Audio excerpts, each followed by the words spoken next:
اتنی ساری دعائیں مدینے کے لیے، اتنا سارا کرم مدینے میں، اتنی نعمتیں مدینے میں، گناہوں کی بخشش مدینے میں، اتنی عطاؤں کے باوجود پتہ کیا فرماتے ہیں؟ فرماتے ہیں اگر تم میں سے کوئی مدینے آئے اور اسے میرے مدینے میں کوئی تکلیف پہنچے، وہ مدینے کی کسی تکلیف اور مشقت پر اگر صبر کرے تو فرمایا وعدہ ہے میں قیامت میں اس کی سفارش کروں گا۔ اتنا کچھ دے کے عطا کر کے نواز کے، خود بھیک دے خود ہی کہے منگتے کا بھلا ہو، اتنا دے کے نا، اتنا عطا کر کے پھر بھی فرماتے ہیں او میرے شہر میں آنے والوں، اگر کوئی تکلیف پہنچ گئی تو صبر کر لینا، کوئی مشقت آ گئی تو صبر کر لینا، کسی نے دھکا دے دیا تو صبر کر لینا،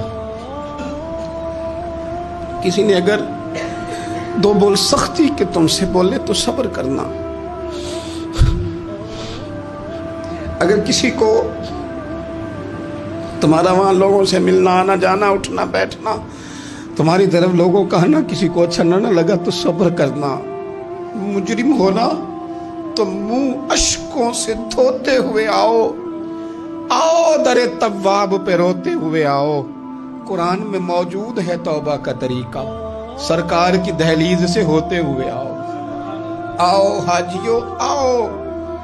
شہنشاہ کا روضہ دیکھو، کعبہ تو دیکھ چکے ہو، اب کعبے کا بھی کعبہ دیکھو، غور سے سن تو رضا، کعبے سے بھی آتی ہے صدا، میری آنکھوں سے میرے پیارے کا روضہ دیکھو۔ 14 کے بعد سے میری روٹین ہے حج کی باتیں کرنا، چھوٹی عید کے بعد حاجیوں کی تربیت کرنا، حاجیوں کو نصیحت کرنا، حوالے نوٹ کر کے رکھنا۔ 2 سال بیت گئے، تڑپ گئے ہیں لوگ جو جایا کرتے تھے، دعائیں کرتے ہیں، لنگ کئی مہینے تے برس گئے، تیری دید نو دیدے ترس گئے، کدی ٹوٹیاں دلاں ول پھیرا پا، ساڈی آس بھی تو تے امید بھی تو، وہ پیار مدینے سے، وہ خاص رغبت۔ حضور نے فرمایا اگر کوئی تکلیف آئے تو تم صبر کرنا، پھر حضور فرمانے لگے مدینے میں رہو اس سے ہو سکے مدینے میں مرے، یہ تو کسی نصیب والے کی بات ہے نا۔ حضور فرمانے لگے جس سے ہو سکے مدینے میں مرے، فرمایا جو مدینے میں انتقال کر گیا میں قیامت میں اس کی سفارش کروں گا۔ امام مالک نے نا 70 سال حضور کے مدینے میں گزارے، وہی وقت گزارا، حدود حرم میں انہوں نے پخانہ اور پیشاب نہیں کیا، پار جاتے تھے، ساری زندگی مدینے میں گزار دی۔ لوگ کہتے ہیں امام صاحب اتنا لمبا عرصہ، فرماتے یار دعا کرو نا میں مدینے میں مر جاؤں، یہاں میرا مدفن بنے۔ یار حضرت عمر فاروق جیسے لوگ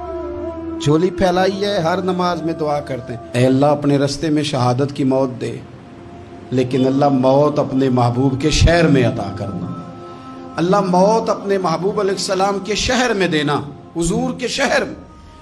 مدینے سے پیار، مدینے سے محبت، مدینے کے ساتھ وابستگی، مدینے کے ساتھ پیار اور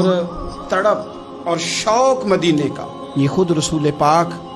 صلی اللہ علیہ وسلم نے نا لوگوں کے دلوں میں پیدا کیا،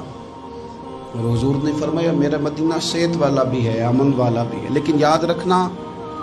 فرمایا ایمان بھی جب لوٹ کے آئے گا نا تو میرے شہر کی طرف ہی آئے گا۔ جب دنیا میں فتنے ہوں گے، فسادات ہوں گے، جب لوگ دین سے دور ہوں گے، دنیا میں کفر، نفاق، فسادات غلبہ کریں گے، حضور فرماتے ہیں جس طرح سانپ اپنی بل میں پناہ لیتا ہے اس طرح ایمان میرے مدینے میں سمٹ کر آ جائے گا، اس میرے شہر میں امن رہے گا۔ اور حضور فرمانے لگے میرا مدینہ تو بھٹی ہے، بھٹی، جس طرح لوہے کو بھٹی میں ڈالو تو میل اور کچال نکال دیتا ہے، اسی طرح غلط لوگ، منافق لوگ بالآخر مدینے سے نکال دیے جاتے ہیں۔ مدینہ تو بھٹی ہے، صاف کرتا ہے، شفاف کرتا ہے۔ رسول کائنات صلی اللہ تعالی علیہ وآلہ وسلم کی مدینے سے محبت، مدینے کے شہر کی ہر چیز سے حضور کا پیار۔ لوگوں نے تو پتھروں کے بارے میں کہہ دیا نا کہ اس کے سینے میں دل نہیں پتھر ہے، یہ تو پتھر کی طرح، پہاڑ کی طرح سخت ہے، پر مدینے کی یہ شان ہے کہ حضور نے فرمایا یہ احد ہے تو پہاڑ،